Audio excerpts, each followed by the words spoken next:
میری امت کا مفلس وہ ہوگا جو قیامت میں حاضر ہوگا تو نمازوں کی بھی بہت بڑی گٹھری لے کر آئے گا، روزے بھی ہوں گے، عمرے بھی ہوں گے، حج بھی ہوں گے، نیکیوں کی بہت بڑی بڑی گانٹھیں ساتھ ہوں گی، لیکن حقوق العباد میں اس نے کوتاہی کی ہوگی۔ قد اکل مال ھذا، اس شخص کا مال ہڑپ کر لیا ہوگا غلط طریقے سے، بہنوں کا حصہ وراثت میں کھا لیا ہوگا، کسی پر تہمت لگائی ہوگی، کسی کی غیبت کی ہوگی، اور وہ سارے دعوے دار جمع ہو جائے، اللہ اس شخص نے میرے ساتھ یہ کیا، اللہ اس شخص نے میرے ساتھ یہ کیا، تو اس کی نیکیاں سب دے دی جائیں گی۔ اچھا بھائی وہاں کوئی اور کرنسی تو ہے نہیں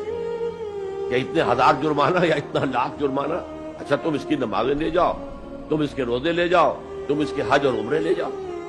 خالی ہو گیا، اور دعوے دار اب بھی باقی ہیں، تو ان کے گناہ اب ان کے حساب میں پڑنے شروع ہوں گے، اور وہ ان کے گناہوں کے بوجھ تلے دب تک جہنم میں جھونک دیا جائے۔ یہ مفلس ہے۔